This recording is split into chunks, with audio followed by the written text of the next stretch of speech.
Muito obrigado. Professor Pedro. Sim, eu falo aqui. Bom, muito bom dia a todos.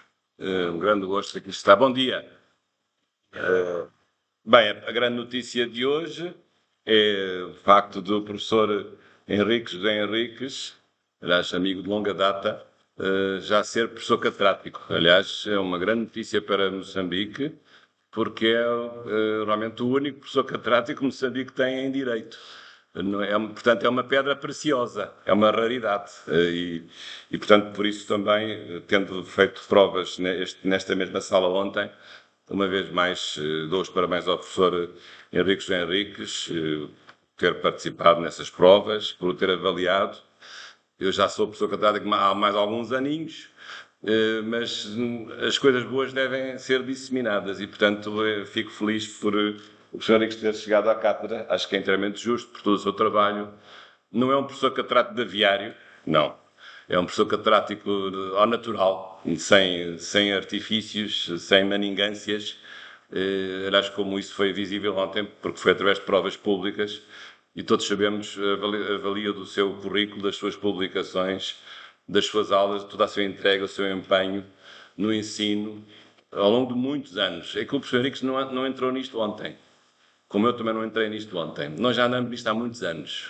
Eu conheci o professor Henriques quando vim viver para Moçambique, dando aulas, na altura era um jovem assistente, sem cabelos brancos, em 1993, eu lembro perfeitamente desse dia em que cheguei aqui, pela primeira vez, em setembro, já não sei o dia, setembro de 1993, e o professor Henriques também, mais ou menos da mesma idade, era na altura diretor adjunto da Faculdade de Direito da UEM, era diretor pedagógico. E, portanto, estabeleceu-se uma amizade, um conhecimento que até hoje tem perdurado. E depois o professor Henriques também fez o seu percurso, não é, tem uma formação também de filosofia de base, o que, aliás, muito enriquecedor, e cruzámos depois, mais tarde, ele fez o doutoramento na Faculdade de Direito da Universidade Nova de Lisboa, eu tive a ocasião de orientar a tese durante um certo período, o primeiro orientador foi o professor António Manuel de Espanha, que entretanto faleceu, paz à sua alma, um grande professor, e depois mais tarde, nessa altura também aqui, o ISCTEM teve um programa de doutoramento em conjunto com a Faculdade de Direito da Universidade Nova de Lisboa, do qual também fui coordenador. Então o ISCTEM deixou de ter esse doutoramento, porque a legislação também, entretanto, mudou, mas o que a ideia é de voltar a ter, talvez noutros moldes, com mais independência, mas hoje o ISCTEM, como importante escola, uma das mais importantes e prestigiadas escolas de direito do país, de Moçambique, acho que deve também assumir esse prestígio, não apenas na licenciatura, e estou agora perante alunos do primeiro ano, mas também perante as novas exigências que se colocam ao nível de cursos pós-graduados. Já tem alguns mestrados, mas realmente agora o doutoramento será um passo muito importante de consolidação desse mesmo prestígio. Bom, e também cumprimento o Sr. Professor que está aqui connosco também, que tem sido o regente da disciplina, e também lhe agradeço a sua presença. E isto é uma aula, é uma coisa informal. Os professores, quando vão dar as aulas, não trazem discursos escritos. Não se assustem que isto não é um discurso, isto é apenas um conjunto de apontamentos. Eu sou daqueles professores à moda antiga que não consegue falar se não escrevinhar assim umas coisas assim por tópicos. Não é um texto, mas há aqui um vício, digamos assim, de gostar de falar sempre com alguma coisa escrevinhada assim por baixo, uns rascunhos por baixo. Claro que alguns falam mesmo sem papel algum, mas também consigo fazer, mas por uma questão de comodidade às vezes não faço. Mas a ideia hoje, segundo transmitiu o professor Henriques, é, sendo uma disciplina de Direito Constitucional, de vos falar dos princípios fundamentais da Constituição da República Moçambicana.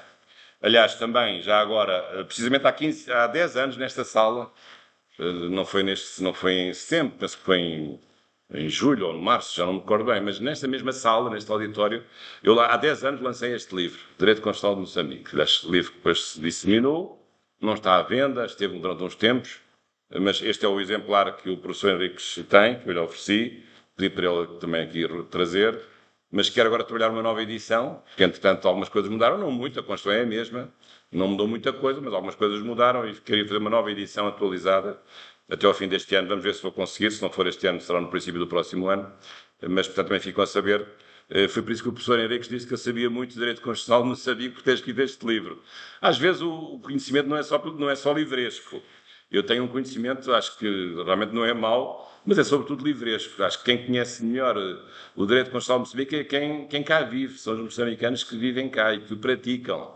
E que às vezes sofrem pelo direito constitucional. Porquê? Porque ele às vezes não é cumprido, porque a Constituição às vezes não é cumprida, é violada. Às vezes os nossos direitos não são respeitados.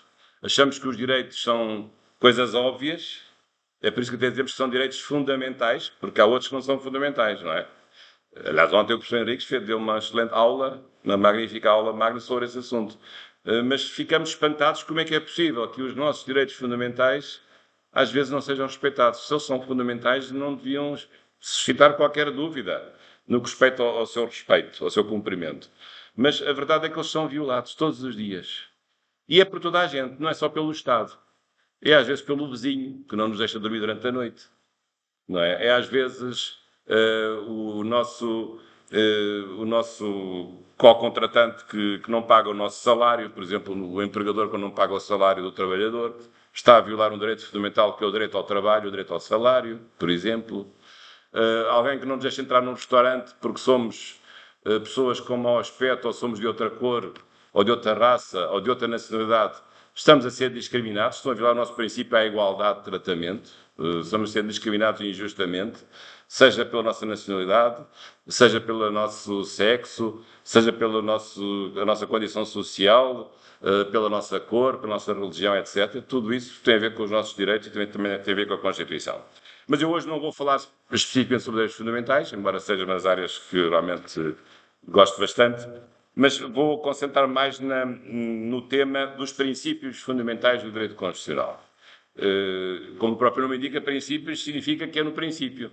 E é verdade. Aliás, olhando aqui à vossa Constituição, acho que devem ter sempre, no autocarro, no chapa, quando alguém vos incomodar, vocês abrem a Constituição, nós temos aqui os nossos direitos, não podem violar os nossos direitos. Pode ser que consigam alguma coisa, às vezes não conseguem, não é? Quando vem a polícia fazer uma operação stop, vocês tiram a vossa Constituição e dizem que há aqui limites para a atuação policial que não pode ser abusiva, não é? Talvez alguns polícias se arrependam de tentar fazer alguma coisa, outros nem tanto, mas não custa nada tentar. É sempre bom trazer a Constituição connosco, até numa versão de bolso, talvez fosse uma boa ideia para as editoras, que era para ter sempre uma Constituição à mão, que é a nossa arma, é a melhor arma possível em Estado de Direito Democrático, é termos uma Constituição que nos pode defender e que nós possamos conhecer e que também possamos aplicar e praticar. Mas, como vos dizia, os princípios fundamentais estão, obviamente, no princípio. E é interessante, a vossa Constituição tem vários títulos, divide-se, a maior divisão sistemática da vossa Constituição, aliás, que tem 310 artigos, é por títulos. Tem 16 títulos, o primeiro desses 16 títulos é precisamente o título que tem o nome, a epígrafe, Princípios Fundamentais. Ora bem, portanto, isto daria muitas aulas, não é? Mas vou apenas referir aqui alguns princípios fundamentais, aliás, que não são princípios só de Moçambique, são princípios universais. É por isso que nós dizemos que nós vivemos um tempo histórico diferente daquele que existia há 200 anos ou há 100 anos, que é o tempo histórico do chamado constitucionalismo. O que é que isso quer dizer? Quer dizer que nós vivemos em Estados, aqui em Moçambique, eu em Portugal ou em qualquer outro país, com poucas exceções hoje, felizmente, melhor seria não haver nenhuma exceção, mas há sempre más exceções, mas nós vivemos na esmagadora maioria dos países em Estados constitucionais, em Estados que têm uma Constituição. E o facto de existir uma Constituição não é só ter o nome Constituição. O importante numa Constituição não é o nome. Se eu estiver a olhar para uma abelha e chamar-lhe mosca, a abelha não se transforma em mosca. Pois não. Se eu estiver perante um leão e passar a chamar ao leão tigre, o leão não se transforma em tigre. Portanto, não é mudando o nome que as coisas mudam na sua natureza. As coisas têm uma natureza própria. E eu, como o professor Henriques, aliás, temos uma veia de jusnaturalistas. Nós somos jusnaturalistas, não sei agora qual é que é aqui a veia do professor Henriques, a minha é mais tomista, da natureza das coisas, não sei qual é que será a dele, mas há vários tipos de jusnaturalismo. Há o jusnaturalismo existencialista, há o jusnaturalismo racionalista, há o jusnaturalismo realista, enfim, na senda de Aristóteles e depois que foi, enfim, muito desenvolvido por São Tomás de Aquino. Mas, portanto, há várias maneiras de ver o direito. O direito não é arbitrário, o direito é justo porque corresponde à natureza das coisas e à natureza humana. Portanto, um direito só é justo se respeitar a nossa natureza. Nós somos pessoas com certas características físicas e características psicológicas, e o direito, para ser justo, tem que respeitar a nossa dignidade, que é o resumo de todas essas características que têm que ser respeitadas. Isso mesmo foi aqui ontem muitíssimo bem explicado pelo professor Henrique José Henriques. Portanto, uma Constituição, para o ser, não basta ter o nome. Tem de ter certas características. E quais são essas características? Porque a Constituição tem um papel, é o papel de limitar o poder político. Porque sem Constituição o poder político é uma fera que está à solta, é uma fera que não tem rédeas, é um cavalo que não tem rédeas. Mas o poder político tem que ter um freio nos dentes, que é para não morder nas pessoas. O poder político tem que estar limitado, e é a Constituição que limita o poder político. Como é que limita? Limita porque é uma lei superior às outras leis, e, portanto, as outras leis que o poder político faz no dia-a-dia têm que respeitar a Constituição, não podem ser inconstitucionais, mas também limita pelo próprio conteúdo que ela tem. Porque a própria Constituição, quando é feita, quando é redigida, traça logo um conjunto de limites à atuação do poder político. Desde logo, dá os direitos que as pessoas merecem, portanto, declara direitos fundamentais em favor das pessoas, mas, por outro lado, em relação ao poder político, delimita o poder porque divide os vários poderes. Há uma separação dos poderes, que é uma ideia que surgiu no século XVIII, por vários autores, sobretudo um autor francês que ficou muito conhecido, já viram falar, Montesquieu, escreveu um livro chamado O Espírito das Leis, em meados do século XVIII, e realmente esse homem ficaria na história. Tão na história que nós estamos hoje, aqui em 2025, em Moçambique, a falar dele. E ele era francês. E porquê? Porque ele propôs, não foi o único, mas foi o que o fez de uma forma mais perfeita, a meu ver, a teoria da separação dos poderes, para limitar o poder só dividindo o poder. É um pouco aquela ideia comum que nós dizemos, o melhor é, digamos, vamos dividir o poder para que não haja poderes absolutos. É um pouco essa a ideia. Se o poder estiver dividido por vários órgãos, é mais difícil que cada um deles abuse do poder. Porque não é uma pessoa só que tem os poderes todos, mas os poderes são distribuídos por vários órgãos. E assim nasceu a teoria da separação dos poderes. Portanto, é outra dimensão de uma Constituição, é consagrar a separação dos poderes. Portanto, não só uma Constituição é uma lei superior às outras, que as outras têm que respeitar, mas o respeito que as outras têm pela Constituição não é apenas uma vénia formal. Respeito à Constituição porque ela própria é portadora de coisas muito mais importantes do que as outras leis têm. Quais são essas coisas mais importantes? É a identidade de um país que se reflete na separação dos poderes, que se reflete nos direitos fundamentais, que se reflete na afirmação da sua própria identidade nacional. Hoje, nós falamos muito também noutro aspecto que vai nascendo muito, que é o chamado um constitucionalismo identitário. Enfim, também ontem se falou aqui um pouco o constitucionalismo cultural. Uma Constituição também é o fruto da identidade de um país. É por isso que, se é verdade que há Constituições que são mais ou menos iguais em todo o mundo, também há Constituições que têm as suas particularidades, que têm a sua própria maneira de ver o país, que pode ser um pouco diferente daquilo que acontece em Portugal. Em África acontece muito isso com o costume constitucional e com o costume local. As nossas Constituições europeias não têm nenhuma norma sobre o costume, porque nós não temos costumes relevantes. Mas em África, o modo de ser africano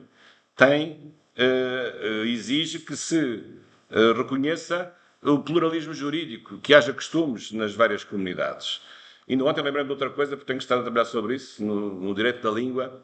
Também, coisa que nós na Europa não temos, embora tenhamos outros problemas plurilinguísticos diferentes, mas também aqui em África há línguas oficiais, normalmente são as línguas dos povos, dos Estados colonizadores, que deixaram a língua oficial. No caso aqui de Moçambique é o português, mas a verdade é que o país, Moçambique, está muito longe de ser um país monolinguístico, não é?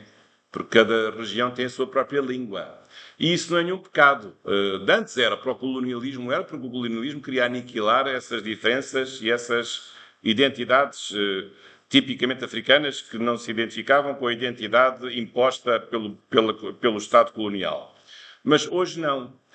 Bem, hoje, depois do período marxista-leninista que também tiveram, porque para o construísmo soviético e marxista e comunista não havia lugar para qualquer autonomia cultural, nem havia lugar para costumes, porque os costumes punham em causa o famoso princípio do centralismo democrático. As ditaduras nunca gostam de costumes. Sejam ditaduras fascistas, do povo colonizador, sejam ditaduras comunistas, que depois também depredaram, infelizmente, muitos países africanos que foram vítimas também de uma outra... Passaram do 8 ao 80, isto é, passaram de do domínio do jugo colonial para depois outro tipo de jugo e outro tipo de neocolonialismo, que foi o colonialismo comunista soviético, que também depredou e fez sofrer, nós sabemos, digamos, um contra-imperialismo muitos países africanos. Felizmente que isso já acabou, digamos, o comunismo acabou na União Soviética e em muitos países no leste acabou tudo, felizmente, a partir dos anos 90, a dissolução da União Soviética e todos esses comunismos acabaram. Ainda há 2 ou 3 países comunistas que ainda conseguem subsistir. Vamos esperar que isso acabe depressa, não é? A Coreia do Norte, a Cuba, assim mais o outro e tal. Mas a verdade é que temos que ver a democracia, e Moçambique também a partir de 1990, com a Segunda República, também se libertou desse passado monopartidário e comunista para um passado, para um presente e para um futuro de uma democracia pluripartidária, não de partido único, porque não há nenhuma democracia de partido único. Isso não se chama democracia, chama-se monocracia. Uma democracia, para ser verdadeira, tem que ter vários partidos. E tem que haver pluralismo. E não é só pluralismo partidário. É pluralismo de ideias, pluralismo de filosofias, pluralismo de religiões, pluralismo linguístico, pluralismo de várias coisas. Também pluralismo jurídico ao nível das várias fontes de direito que devem ser aceites. Portanto, em relação à vossa Constituição, agora a questão dos princípios que eu estava a referir. Quando eu tinha a vossa idade, já foi há uns anos, não assim tantos como vocês pensam, também ainda não estou cota. Também não foi no século XVIII, eu não nasci no século XVIII. Bem, se tivesse nascido, teria feito um pacto com o diabo para me conservar assim tão em estado razoável. Mas não, mas pactos com o diabo também não quero. Eu nunca quis, e espero nunca vir a querer. Bem, mas eu já nasci há uns aninhos, quando tinha a vossa idade, nunca ninguém me falou em princípios jurídicos, acreditam nisso? O que é que nós aprendíamos? O direito é um conjunto de normas que impõe um dever ser para a conduta em sociedade, e se a pessoa se portar mal, essas normas são assistidas por uma proteção coativa. Pronto, é a ideia da coercibilidade, é um dever ser que procura a justiça e a segurança, e se as normas não forem cumpridas, o Estado entra em ação para, de uma forma coerciva, obrigar as pessoas a cumprir as leis. Portanto, a ideia da coação, da coercibilidade, e a ideia de que a ordem jurídica é uma ordem normativa de um dever ser diferente da religiosa e da moral, embora com zonas de contacto, mas que não prossegue nenhum fim religioso nem nenhum fim moral. Pode haver normas jurídicas que até são imorais e pode haver normas jurídicas que até são contra religiões. Pode acontecer. Isso depois é outro problema que se coloca noutra sede. Mas, normalmente, é verdade que há uma coincidência entre as normas jurídicas e as normas religiosas e as normas morais, sim, há uma boa parte de coincidência, mas há zonas em que há uma indiferença, isto é, saber, eu quando venho para aqui, ou quando conduzo aqui no carro, conduzo pela esquerda, em Portugal é pela direita, como sabem. Isso não tem nada a ver com moral nem com a religião. Não é mais moral ou menos moral eu conduzir aqui pela esquerda e em Portugal pela direita. É um assunto irrelevante do ponto de vista moral. Ou é um assunto irrelevante do ponto de vista religioso. São normas que não têm nada a ver com aspectos de natureza moral e religiosa, são normas que têm a ver com a segurança jurídica em cada país e pelas opções livres que um país pode tomar. Mas, como estava a dizer, quando eu aprendi Direito, aliás, recordo com saudade, em 1984 e 85, no meu primeiro ano de Direito, enfim, recordo os meus mestres que tive, o professor Oliveira Ascensão, já falecido, um grande professor que me marcou muito, o professor Jorge Miranda, precisamente de Direito Constitucional, nesta disciplina que eu agora estou aqui enfim, a dar esta aula, que foi meu professor, e outros que tive, na altura não se falava em princípios jurídicos, o direito era um conjunto de normas jurídicas, mas hoje já não é assim. Nós hoje costumamos acrescentar que o direito, o chamado direito ao objetivo, não o direito dos direitos subjetivos, o direito ao objetivo é o conjunto de normas e de princípios jurídicos. Acrescentamos sempre princípios. Porquê? Porque se percebeu que há uma diferença entre aquilo que é uma norma e aquilo que é um princípio. Claro que eles têm uma coisa semelhante. São indicações de dever ser. Eles mostram-nos um caminho que nós devemos percorrer. O caminho não é optativo. Nós temos que ir por esse caminho. Mas uma norma tem uma previsão e uma estatuição. Se eu estiver assim, não devo fazer aquilo. Não é? Portanto, há uma estatuição, uma previsão, uma estatuição. Portanto, a estatuição é a previsão normativa, é a descrição do facto ou da conduta, e depois a estatuição é o efeito jurídico que se atribui à conduta. Portanto, uma norma de trânsito, por exemplo, me proíbe virar à direita. Se eu virar à direita, sou multado. O virar à direita é a previsão, o ser multado é a estatuição, é a consequência. É o efeito jurídico, neste caso negativo, é uma norma proibitiva que tem uma dimensão sancionatória. Portanto, eu não posso virar à direita, num sinal de trânsito, por exemplo, ou com este exemplo. Agora, um princípio jurídico já não é bem assim. O princípio jurídico é uma indicação mais genérica. Exemplos de princípios jurídicos. O princípio da liberdade, o princípio da igualdade, o princípio da solidariedade. São grandes princípios. O princípio da pessoa humana, que ainda é um princípio mais abstrato e que, no fundo, engloba vários subprincípios no âmbito destes fundamentais. O princípio da separação dos poderes, o princípio da igualdade, o princípio da proporcionalidade.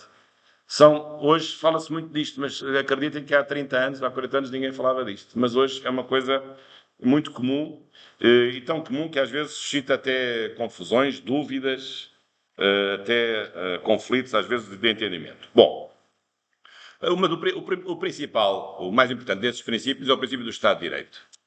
Aliás, o Estado de Direito, a expressão Estado de Direito foi inventada pela doutrina alemã, Rechtsstaat. Mais ou menos em meados do século XIX, aparece pela primeira vez a expressão Rechtsstaat. Aliás, no âmbito de trabalhos, aliás, o senhor que inventou a palavra chamava-se Robert von Moll, usou pela primeira vez a palavra Estado de Direito, Rechtsstaat, numa obra que ele escreveu sobre direito policial, Polizeirecht, na Alemanha. Mas é uma palavra realmente com uma força fortíssima, porque hoje não há ninguém que não fale em Estado de Direito. Essa palavra veio para ficar, Estado de Direito. Na versão francesa nós dizemos État de droit, em português dizemos Estado de Direito, ou Estado de Direito, ou Stato de Direito, respectivamente em espanhol e em italiano, ou em inglês usa-se uma outra expressão, não State of Law, mas usa a expressão Rule of Law, é o equivalente em inglês a Estado de Direito. Às vezes pode haver problemas de tradução, mas ficam a saber que isso hoje está claro.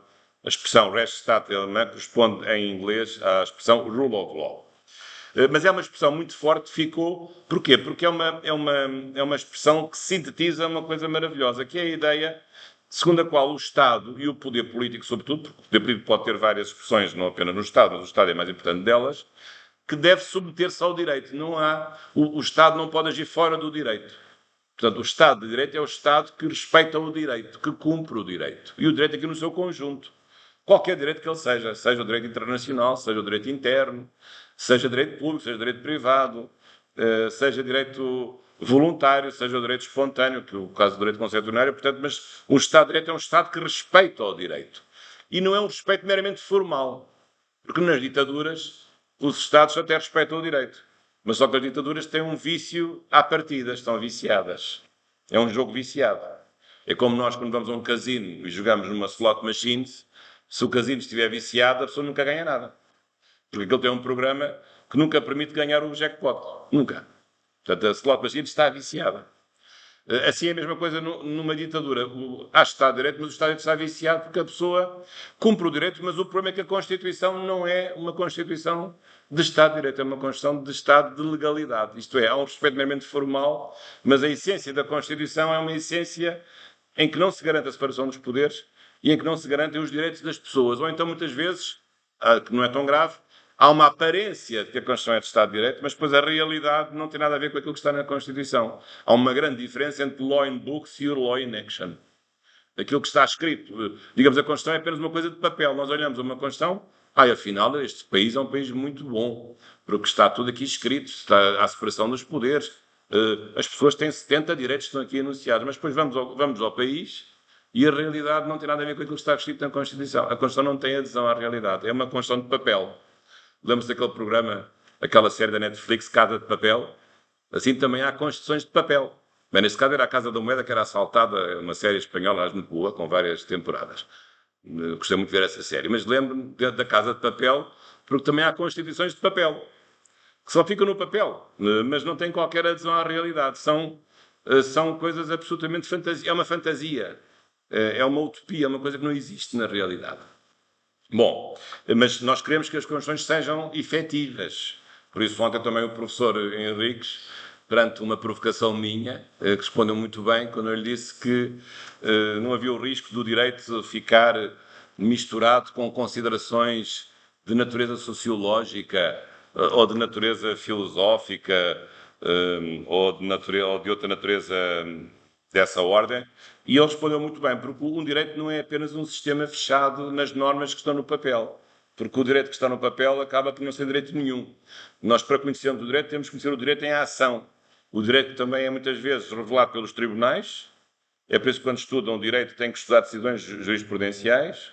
Ou às vezes práticas comerciais, práticas do comércio, práticas da administração pública que às vezes não estão conformes ao direito. Isso às vezes é natural, porque o direito tem zonas pouco claras e a prática às vezes leva-nos para um certo caminho, muitas vezes inesperado. Outras vezes essas práticas são ilegais e são inconstitucionais e têm que ser combatidas. Mas o que está escrito nem sempre é aquilo que é aplicado. E às vezes o que está escrito tem ao lado um direito não escrito, sobretudo no direito constitucional, há muitas vezes uma Constituição não escrita que tem a ver sobretudo com a ação política e com os costumes da vida política. Bom, mas portanto em relação ao Estado de Direito, é realmente hoje o principal princípio constitucional, que tem depois lá dentro vários outros subprincípios. Tem o princípio, por exemplo, da constitucionalidade, ou seja, o princípio segundo o qual a Constituição está acima de outras leis. E, portanto, a ideia de que a ordem jurídica é uma coisa que é um universo organizado, não é um caos, é um universo, que tem uma hierarquia e que tem acima dessas fontes, das várias fontes possíveis, fontes internacionais, fontes legais, fontes regulamentares, fontes privadas, direito de trabalho, tem acima dessa hierarquia uma Constituição que não vale por si própria, não é só por ser a Constituição que ela está lá em cima porque ela é portadora de um conjunto de valores e de princípios que são indispensáveis a uma vida sã, coletiva, por parte do Estado a que se refere essa mesma Constituição. E, portanto, esta é uma ideia. Outra ideia do Estado de Direito não há Estado de Direito se não houver um Estado de Direitos Fundamentais. Portanto, um Estado de Direito tem que reconhecer direitos fundamentais das pessoas. É por isso que em qualquer outra Constituição do mundo, como aliás acontece com a vossa, a primeira parte de uma Constituição é sempre uma primeira parte dedicada aos direitos fundamentais. Direito à vida, direito à integridade, liberdade de opinião, de pensamento, liberdade de reunião, de manifestação, liberdade de criação de partidos políticos, liberdade de religião. Portanto, ninguém nos pode tirar a liberdade de nós acreditarmos no Deus que quisermos acreditar. Não vamos ser punidos por acreditarmos em certo Deus, como alguns países hoje estão a reduzir a sua liberdade religiosa. Basta ver aqui, infelizmente, em África, os mártires cristãos que têm sido assassinados em vários países, mas em relação aos quais a comunicação social normalmente não costuma falar, mas é preciso falar. Infelizmente, isso está a aumentar. O número de pessoas perseguidas pela sua própria religião, sobretudo em países fundamentalistas islâmicos, porque os cristãos hoje não são fundamentalistas, já o foram, mas felizmente que já não são mais. Mas há religiões que são fundamentalistas e que não querem que a pessoa exerça a sua liberdade religiosa. Isso é uma vergonha completa. Acho que isso deve cobrir todos realmente de vergonha. Assim como também há outro tipo de violações de direitos que nós não podemos tolerar. O direito à vida é muito importante. Não haver pena de morte. Ninguém tem o direito de matar outra pessoa. Nem mesmo o maior dos assassinos. Não deve haver pena de morte. Sei que perguntarão, mas nos Estados Unidos há pena de morte? Até este senhor agora foi assassinado, Charles Kirk, um ativista norte-americano que foi realmente brutalmente assassinado por um jovem de 22 anos. Provavelmente será condenado a pena de morte, porque o crime ocorreu num estado, os Estados Unidos, os 50, que é o estado de Utah, que tem pena de morte. Só 37 estados é que têm, quer dizer, é a maioria. 37 estados dos Estados Unidos têm pena de morte, os outros 13 não têm, mas neste caso, por acaso, têm. O homem realmente, o rapaz enganou-se, se era para matar, matava num país que num estado não tivesse pena de morte, mas naquele caso tem e muito provavelmente será condenado a pena de morte. Mas acho que isso é sempre um excesso. Acho que não é legítimo a ninguém tirar a vida a outra pessoa e, portanto, a pena de morte não deve ser aceita. Felizmente que os nossos países lusófonos têm em comum uma tradição muito importante de não haver pena de morte. Aliás, Portugal orgulha-se, e como já agora como português, não tanto como moçambicano, quase moçambicano, mas orgulho como português de Portugal ter sido o primeiro país do mundo a abolir a pena de morte. Na Carta de Lei de 1867. Não para todos os crimes, mas para os crimes comuns, crimes civis. Mais tarde depois haveria a abolição para os crimes políticos.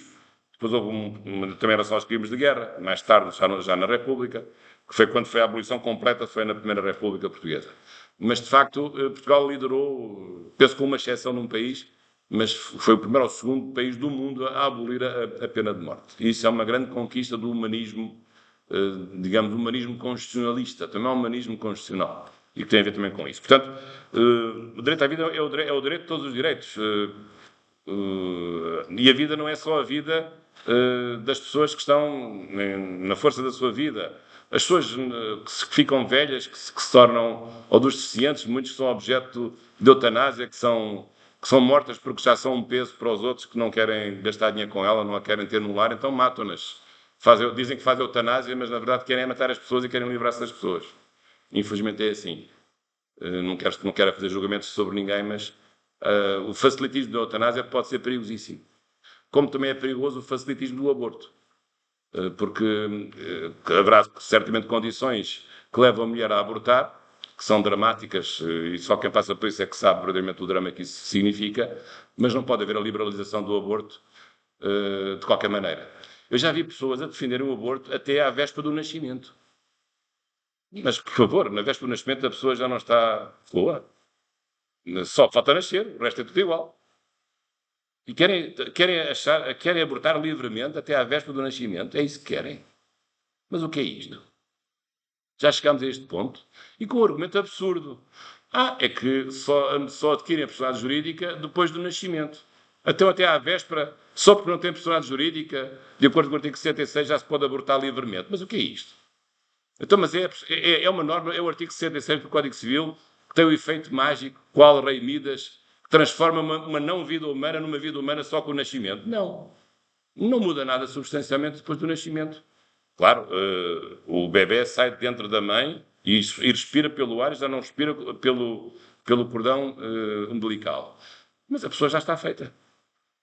Aliás, continua a ser a mesma pessoa, não tem consciência depois de nascer, durante uns meses, não tem consciência. Não tem consciência moral, pelo menos não tem com certeza. Não há uma grande diferença. Então, quer dizer, até à véspera do nascimento pode-se matar, pode-se abortar à vontade, mas depois já não pode porquê? O que é que mudou? Não mudou nada substancialmente. É a mesma pessoa. Portanto, a vida da pessoa começa com a concepção, não começa com o nascimento. Claro que pode haver razões que possam levar ao aborto, que são hoje ponderadas, a questão da mulher ser violada, de haver uma malformação grave do feto, razões muitas vezes em que não é possível manter a gravidez sob pena da mulher poder morrer ou poder ter um grave problema de saúde, que não é só um problema de saúde física, às vezes é um problema de saúde psíquica, quando há uma gravidez indesejável, enfim, com circunstâncias dramáticas para a pessoa, e são razões que são atendíveis. Agora, não pode haver uma liberalização total do aborto sem que haja uma razão forte que leve a um dilema que a mulher sofre, com certeza, e só quem é mãe é que sabe o que isso é. Portanto, eu, como homem, não poderei ter essa experiência, e temos que compreender isso, mas também não podemos ser laxistas a achar que não pode haver aborto algum nunca e que o Código Penal deve revogar por simplesmente a norma que diz respeito à eliminação da vida intrauterina, que se chama precisamente de crime de aborto. Mas isto estou só a pensar aqui em dois direitos, direito à vida, digamos no fim e no princípio da vida, ou o direito, neste caso, à liberdade de reunião e manifestação, a opinião, nós podemos transmitir a nossa opinião, isso são tudo exemplos de direitos fundamentais que têm que ser respeitados. Bom, mas portanto, isto tudo faz parte da ideia do Estado de Direito. Portanto, o Estado de Direito tem vários subprincípios lá dentro, o princípio da constitucionalidade, o princípio da liberdade da pessoa humana, o princípio da igualdade, o princípio da proporcionalidade, portanto, são princípios que hoje fazem parte da vida coletiva e que também estão na vossa Constituição. Aliás, se vocês lerem a vossa Constituição, e o professor Henrique já sei que é sempre muito meticuloso, e os outros professores obrigam sempre a trazer a Constituição para as aulas, eu acho muito bem, porque isso é muito importante, e a vossa Constituição, logo no artigo 3º, diz: a República de Moçambique é um Estado de Direito, baseado no pluralismo de expressão, na organização política democrática, no respeito e garantia dos direitos e liberdades fundamentais do homem. Ora, aqui está aquilo que eu acabei de dizer. O Estado de Direito implica o quê? Implica, desde logo, o respeito pelos direitos fundamentais do homem, mas implica também, obviamente, o reconhecimento da liberdade de opinião, do pluralismo de expressão política democrática, implica também essa capacidade de pluralismo. Bom, mas depois, isto no século XIX, esta ideia começa a aparecer ainda um pouco limitada, sobretudo nestas duas vertentes, direitos fundamentais, a primeira geração dos direitos e a separação dos poderes, ainda numa maneira diferente daquela que é hoje. Mas depois do século XX, o Estado Constitucional foi evoluindo, houve novas necessidades e o princípio do Estado de Direito foi sendo acrescentado e outros princípios que também se tornaram importantes para caracterizar um Estado e uma sociedade política. Um deles é o princípio republicano. que não tem a ver com o Estado de Direito, porque há monarquias que são Estados de Direito. Não é? Bem, também há monarquias que não são Estados de Direito. Mas, portanto, o conceito de monarquia não tem nada a ver com o conceito de Estado de Direito. O Estado de Direito tem a ver com um tipo constitucional de Estado, enquanto que a monarquia ou a república tem a ver com a forma política do Estado, com a forma do governo do Estado, a forma institucional do Estado, a forma do governo, se é a república ou se é a monarquia. E a ideia de república é uma ideia impressionante. Porquê? Porque é uma ideia muito jovem. Se nós considerarmos toda a história do Estado, desde lá atrás do Estado Oriental, os Estados sempre foram monarquias. Não sei se já repararam isso. Se nós olharmos à história, a Grécia Antiga, o Estado Romano, uma parte do Estado Romano, toda a Idade Média, a Idade Moderna, nós nunca tivemos presidentes da República. Foi reis para todos os gostos e feitios. Eram sempre reis. Não havia presidentes. Ora, a República aparece no século XVIII, século XIX. Pela primeira vez, aparece em França. Já tinha aparecido no Reino Unido num período de Oliver Cromwell, num período curto. Embora não sei se fosse exatamente uma república, mas, enfim, considera-se uma república. Na Revolução Francesa houve um primeiro período, a Primeira República Francesa, logo a partir da queda de Luís XVI, enfim, da sua decapitação já agora, veio o período republicano, a Primeira República Francesa. Mas a ideia é que da República vai se difundindo por toda a Europa. E há várias revoluções que são republicanas, outras são revoluções constitucionais, mas que a República mais tarde acabaria por se consolidar. É o caso de Portugal. Portugal começou por ser, no período constitucional, uma monarquia constitucional. Isto é, quando vieram as Constituições, Portugal não deixou de ser uma monarquia, continua a ser, mas depois só se tornou uma república a partir da Revolução Republicana de 1910. E até hoje continua a ser uma monarquia. Uma república. E espero que assim continue. No vosso caso, não tem esse problema. O Estado moçambicano nasceu sempre republicano. E que eu saiba, não há aqui nenhum partido a defender a monarquia. Acho eu. Porque acho que não faz sentido. Porquê? Porque um chefe de Estado deve ser um chefe de Estado republicano no sentido de ser um chefe de Estado com mandato temporário, que não é reelegível indefinidamente. No vosso caso, há um limite que tem sido respeitado e muito bem. O Presidente da República só pode ser eleito 2 vezes seguidas e depois fica impedido de se candidatar para um terceiro mandato, podendo depois mais tarde voltar.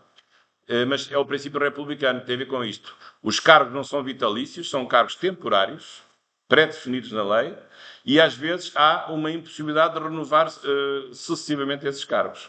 Princípio republicano, princípio da temporalidade dos cargos, o que é o contrário da vitaliciedade dos cargos, e o princípio da não renovação sucessiva indefinida ou infinita dos próprios cargos. Portanto, a ideia da República, que é uma coisa muito importante, que tem a ver com a ideia de que os cargos que existem estão ao serviço do bem comum, não estão ao serviço dos próprios titulares dos cargos. E há uma distinção entre aquilo que é o cargo, a pessoa do cargo e o poder que essa pessoa tem quando exerce esse mesmo cargo. Portanto, princípio republicano, não há nenhuma dúvida.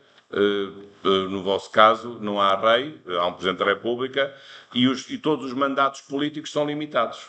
Há um mandato de 5 anos, quer para o Presidente da República, quer para os deputados, quer também para os órgãos autárquicos, todos eles são limitados no tempo e não há ninguém que esteja lá a título vitalício. Não há cargos vitalícios. Isso violaria sempre a ideia do princípio republicano. Depois, também um outro princípio muito importante, avançando já para o fim, depois temos aqui um período de diálogo, que é muito importante. Eu não vou falar de todos os princípios, mas falarei de mais alguns. O princípio também importante, este que é o princípio da laicidade do Estado. O Estado não se identifica com nenhuma religião. Aliás, a vossa Constituição é até clara sobre isso. Que é um princípio que tem que ser bem interpretado. Às vezes é interpretado de uma maneira errada. Que é o princípio segundo o qual o Estado é um Estado laico. O Estado não é a sociedade. É o artigo 12. A República Moçambique é um Estado laico. O que é que se quer dizer? Mas depois diz o seguinte. Diz que o Estado, que as confissões religiosas são livres da sua organização, e mais no número 4 diz que o Estado reconhece e valoriza as atividades das confissões religiosas, visando obter um clima de entendimento, de tolerância, paz e um reforço da unidade nacional e o bem-estar espiritual e material dos cidadãos e o desenvolvimento económico e social. Portanto, o Estado não deve ter uma religião, porque se o Estado tivesse uma religião estaria a violar a liberdade religiosa, que é a liberdade que nós temos, sem coação, de podermos prestar o culto ao Deus que achamos que devemos fazer. e o Estado não deve impedir esse culto, não deve impor uma certa religião, mas também não pode impor uma não-religião. Porque às vezes esse é que é o problema, é que falarmos às vezes de tanta laicidade, acabamos por achar que o que é bom é um Estado ateísta, militante.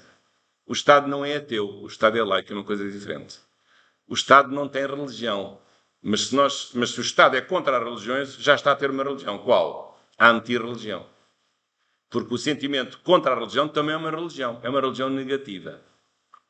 É uma religião negativa. A religião negativa também é um sentimento religioso. Nefasto, claro, mau, mas não deve ser tolerado. Portanto, o Estado deve respeitar aqueles que têm sentimentos religiosos, como aqueles que não têm, e quem tem sentimentos religiosos tem a liberdade de escolher a sua religião. Dentro de certos limites, obviamente, não vai escolher uma religião satânica, certamente, não é? Também as há. Mas essas não podem ser aceitas. Uma religião satânica não é uma religião. Ou a bruxaria, ou a magia negra, isso não é religião. Isso já não entra no conceito de religião. Isso tem que ser combatido. Isso é um crime. A bruxaria e a magia negra e essas coisas, isso é crime. Isso não é uma religião. Isso já foge do conceito de religião. A religião procurou o bem, comunicando com o transcendente. A religião não procurou o mal. Se procurou o mal, não é uma religião. Esse é outro aspecto da religião, enfim, não vou agora desenvolver. Fiz, no ano passado, um livro com 800 páginas sobre este assunto, Direito da Religião, quem tiver interesse. Realmente foi um livro que eu gostei muito de escrever nos últimos anos, talvez dos que tivesse mais gosto de escrever, foi este livro. Bom, mas avançando, ainda mais 2 ou 3 aspectos que eu queria aqui referir. Um deles, um princípio que lá está, que nós não temos em Portugal, e que aqui tem a obrigação de estudar bem, o professor Henrique escreveu muito bem, é o princípio do pluralismo jurídico, que está precisamente consagrado na vossa Constituição. Lá está, no título primeiro sobre princípios, que é o artigo 4º, que diz o seguinte: o Estado reconhece os vários sistemas normativos e de resolução de conflitos que coexistem na sociedade moçambicana, na medida em que não contrariem os valores e os princípios fundamentais da Constituição. Ora, está aqui tudo. Portanto, a Constituição também, embora a Constituição seja ela própria o produto de uma certa unicidade jurídica, porque a Constituição é uma lei, é produto de uma vontade unilateral do Estado no momento constituinte, mas a Constituição não tem qualquer pejo ou vergonha de se assumir na sua humildade. Qual é a sua humildade? Eu não sou a única fonte do direito. Eu, Constituição, aceito que, para Moçambique, também pode haver outras fontes de direito, outras normas, outras manifestações de juridicidade. Quer ao nível das normas, quer ao nível das instituições que resolvem os litígios que as pessoas eventualmente tenham. Portanto, isto significa então 2 coisas. Significa que a própria Constituição aceita o costume como fonte de direito, embora nunca fale dele, mas aceita o costume como sendo uma fonte alternativa igual à da lei, e até aceitando o costume contra a própria Constituição, desde que não atinja os valores e os princípios fundamentais, pode haver costumes contra a Constituição que a própria Constituição aceita, lendo este artigo 4º, que é um pouco diferente do artigo homólogo da Constituição angolana, que é o artigo 7º, mas também aceita que pode haver mecanismos tradicionais, costumeiros de resolução de conflitos. Portanto, não são só os tribunais do Estado, nem os tribunais arbitrais, que às vezes até são arbitrários. São os tribunais comunitários.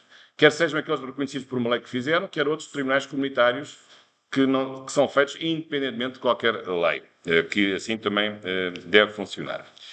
Bom, ainda mais dois princípios que eu quero referir. Um deles muito importante. É o princípio democrático. Hoje achamos que viver em democracia é uma coisa óbvia, mas não era assim, como sabem, há umas décadas. Mas realmente a democracia tem vindo a desenvolver-se como realmente um sistema bastante avançado que permite acomodar um conjunto de coisas para a nossa vida coletiva. Portanto, o princípio democrático funciona com base no princípio da maioria. Quem governa é a maioria, mas as minorias não ficam esmagadas. As minorias não ficam sem direitos. As minorias também têm direitos. E tem que haver, quando há princípio da maioria, também há direitos das minorias. E não é só direitos políticos, direitos sociais e direitos de natureza económica. Mas, de facto, o princípio democrático é o princípio da maioria. Depois, como é que se processa a democracia? O que é comum é chamada democracia representativa, aquela que nós exercemos nas eleições, seja para a Presidente da República, seja para a Assembleia da República, seja para os órgãos autárquicos. É chamada democracia representativa eleitoral, que se manifesta pelo ato eleitoral. O que é uma eleição? É uma escolha de um de vários candidatos para alguém assumir a posição de governante. Escolha feita pelos governados, pelo povo, pelo conjunto de cidadãos e eleitores. Mas há outras formas de democracia. O referendo também é uma forma de democracia, que vocês têm na vossa Constituição, mas penso que até agora nunca o praticaram. Mas seria importante pensarem nisso. O referendo, o referendo não é uma eleição. O referendo é uma votação, mas não é uma eleição. Porque o referendo não escolhe pessoas para cargos. Dá respostas a perguntas, que é uma coisa diferente. Mas o referendo também, em certos momentos, perguntar ao povo se quer isto ou quer aquilo é uma coisa muito importante. O referendo em que se faz perguntas sobre uma certa questão que divide, digamos, a opinião pública. Outra forma de democracia, que é o que nós fazemos todos os dias, é a chamada democracia participativa. Quando nós, pelo nosso dia-a-dia, quando temos intervenção na nossa associação de estudantes, por exemplo, quando fazemos debates, convidamos professores para falarem sobre isto e sobre aquilo, quando fazemos partidos políticos, ou quando fazemos associações políticas, ou quando fazemos manifestações, ou quando fazemos reuniões, ou quando escrevemos no jornal a dizer bem ou mal do governo, liberdade de opinião, liberdade de manifestação, liberdade de reunião, liberdade de associação. Isso são manifestações de democracia participativa. Já não é uma democracia que está a eleger ninguém, não é um ato eleitoral, não é uma votação referendária, mas é um ato que contribui para construir aquilo que nós chamamos de opinião pública. E isso é muito importante, porque muitos governantes, à medida que a opinião pública se vai manifestando, vão mudando a sua governação. Há muitos casos, muitos ministros que foram demitidos por causa de artigos de opinião em jornais. E aqui também outra coisa muito importante é a liberdade de comunicação social. Aqui hoje a liberdade de imprensa é um instrumento fundamental de um Estado de Direito. Sem liberdade de imprensa não há Estado de Direito, não há democracia participativa. Porquê? Porque a liberdade é uma liberdade que se exerce individualmente, mas também deve ser reconhecida em instituições sociais, como a comunicação social. Hoje há fenómenos intermédios entre a comunicação privada e a comunicação social, que são as redes sociais, que já abrangem, não toda a gente, mas já abrangem um número sensível de interlocutores. Mas, portanto, há novas, hoje, com o ciberespaço, há novas manifestações de liberdade no âmbito desta democracia participativa. Portanto, um país só é um verdadeiro país vendo uma democracia que se exerce em vários níveis. Nós, quando votamos, no dia seguinte não vamos para casa e não vamos discutir mais o país. Nós discutimos um país todos os dias. Porque um país e os governantes têm que receber a nossa opinião todos os dias. Nós todos os dias contribuímos para a democracia de um país. Como? Não ficando calados. Falando, criticando, dizendo bem quando for o caso, dizendo mal quando for o caso. É mais às vezes dizer mal do que dizer bem, não é? Eu sei. Ouve-se mais o mal do que o bem, mas às vezes também é preciso dizer bem. Nem tudo é mal. Mas não podemos ficar calados. Não podemos ficar em casa a dormir a sesta. Isso é que não podemos fazer. Temos que intervir. A nossa intervenção cívica é muito importante, porque E às vezes nós temos a ideia de que eu vou escrever um artigo, mas isto fica tudo na mesma. Nunca fica na mesma. Parece que fica, mas nunca fica. Porque as pessoas vão mudando as suas opiniões. Às vezes as pessoas não dizem nada. Ouvem, vão ouvindo. E depois há um momento em que há uma explosão social, em que as pessoas ficam fartas e tomam decisões sérias de mudança. Vejam o que está a passar na Europa, em que muitas mudanças radicais estão a acontecer pela via da democracia eleitoral, porque as pessoas estão cansadas de um discurso que não resolve os seus problemas, de um discurso de um sistema que está bloqueado, de um sistema de políticos que se favorecem uns aos outros, em que trocam de partido, mas é tudo a mesma coisa. E, portanto, é natural que isso leve hoje a um grande descontentamento e uma grande deslegitimação da própria política, pelo menos uma política em termos tradicionais. E com o aparecimento, claro, de novos partidos políticos que também cavalgam essa onda de descontentamento, que estão no seu direito, embora às vezes com populismo. E, finalmente, para terminar, porque agora ando a escrever um pouco sobre isto, vocês também têm um princípio da liberdade linguística. É um princípio muito importante. Aliás, está nos artigos 9º e 10º. Aliás, tem 2 artigos na Constituição, no título primeiro dos princípios fundamentais, que têm a ver com o modo de falar, com a língua que falam. E eu diria que há 2 princípios. Há o princípio da oficialidade do português. Portanto, o português é a língua oficial de Moçambique. Isso aí é inescapável. E acho que tem que ser, porque é uma língua veicular. Mas também há outro princípio que concorre com este, segundo o qual o português não deve anular as línguas nacionais, que não são línguas de todo o território, mas são línguas regionais. Nacionais no sentido de regionais. Porque o xangano que se fala aqui não se fala lá no Lago Niassa, e o Nianja ou o Maconde de Cabo Delgado não se fala aqui, nem o Sena se fala em Nampula. E, portanto, essas línguas são manifestações da identidade de uma comunidade. São todos moçambicanos, mas há várias etnias e grupos étnico-linguísticos que devem ser reconhecidos, que não devem ser aniquilados. Essas pessoas devem também ser motivadas para manter a sua própria língua materna. A sua língua materna não deve ser eliminada. O português não é um rolo compressor que vai apagar todas as línguas maternas. Acho que já seria, aliás, sociologicamente uma impossibilidade. E, portanto, o Estado deve, na medida do possível, acomodar, ensinar também as línguas nacionais, ou as línguas tradicionais, vossas, aliás, muito mais antigas do que o português, na sua presença em África. Não sei se... Sim, mesmo talvez em português, que o português nasceu, basicamente, a partir do século XI, século XII, apareceu o português, que é uma derivação do galaico ao português, mas certamente que algumas das vossas línguas até são anteriores ao século XII. Línguas que vêm de origem banto, sobretudo, penso que são mais antigas até. Embora talvez não haja registros ainda disto, mas penso que são mais antigas. E, portanto, o português é uma língua que é oficial, mas não pode aniquilar e deve haver aqui, digamos, na medida do possível, acomodar as várias manifestações linguísticas. E, portanto, o princípio do pluralismo também é um pluralismo linguístico. Não é só um pluralismo nas fontes, não é só um pluralismo nos modos de redução dos litígios, mas também é um pluralismo também nas línguas que devem ser protegidas e devem ser aceitos como manifestações de uma unidade cultural. E para terminar, ora bem, este aqui é o ponto, é que a Constituição é um conceito universal. Uma Constituição de Estado de Direito é uma coisa que é válida em todo o lugar do mundo, mas há também um constitucionalismo moçambicano. O que é que isto quer dizer? Quer dizer que há coisas que só acontecem em Moçambique, que só estão na Constituição moçambicana e que não estão em mais lado nenhum. Porquê? Porque uma Constituição também é um cartão de identidade, é um cartão de cidadão do próprio país. E, portanto, claro que há valores universais. Hoje a democracia é um sistema universal, o Estado de Direito, a República, a laicidade, são coisas que nós entendemos que são universais, embora nem todos os países respeitem, ou a laicidade, ou a República, ou a democracia.